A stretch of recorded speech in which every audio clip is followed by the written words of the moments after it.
च्या बैठकीची Insta story आता समोर आली आहे। महापालिका निवडणूक युती करून लढवायची की स्वबळावर यावर भाजपची मध्यरात्रीपर्यंत चर्चा सुरू होती।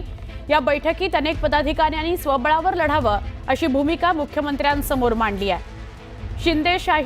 शिंदे सेनेशी थोडंफार जुळेल पण राष्ट्रवादी काँग्रेससोबत युती नको अशी भूमिका मराठवाड्यातल्या पदाधिकाऱ्यांनी घेतली आहे। आठही जिल्ह्यातील पदाधिकाऱ्यांची भूमिका समजून घेतल्यावर मुख्यमंत्र्यांनी स्थानिक पातळीवर युतीचा निर्णय घेण्याचे सुचवले आहे असं सूत्रांकडून कळतंय। मोठी बातमी मराठवाड्यात कदाचित सगळ्याच विभागांमध्ये स्थानिक पातळीवर कसं लढायचं याचा निर्णय घेतला जाईल असं कळतंय।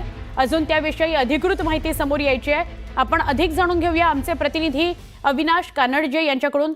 अविनाश, काय सांगाल? मराठवाड्यातल्या सगळ्याच विभागातल्या पदाधिकाऱ्यांनी मुख्यमंत्र्यांना म्हटलंय की आपण स्वबळावरच लढू, तर या संदर्भातला निर्णय झालेला आहे का? काय अपडेट? निश्चित सुवर्ण, जसं तुम्ही सांगितलं त्याच पद्धतीने मुख्यमंत्र्यांनी काल मराठवाडा विभागाची बैठक घेतली आणि या विभागाच्या बैठकीमध्ये 8ही जिल्ह्यातील प्रमुख पदाधिकारी उपस्थित होते। रात्री मध्यरात्रीपर्यंत 12:10 ही बैठक चालली आणि प्रत्येकाचं म्हणणं जे ते मुख्यमंत्र्यांनी ऐकून घेतलं। त्यामध्ये संपूर्ण पदाधिकाऱ्यांचा एकच सूर होता की विधानसभेच्या वेळेस शिंदे सेनेने आणि राष्ट्रवादीने दिलेला त्रासाचा पाडाच पदाधिकाऱ्यांनी वाचला आणि एक टाइम शिंदे सेनेसोबत तरी आपण जुळवून घेऊ, पण राष्ट्रवादी सोबत युती नको असा त्यांचा सूर होता। तर स्वबळावर गेलो तर त्याचा अधिक फायदा होईल असं या पदाधिकाऱ्यांचं म्हणणं होतं।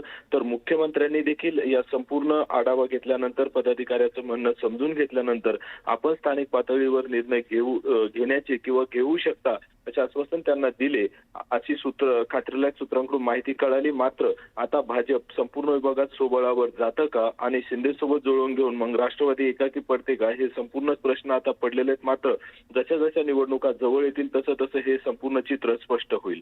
नक्की, धन्यवाद अविनाश माहिती दिलीत त्याबद्दल। एक महत्त्वाची बातमी बघतो।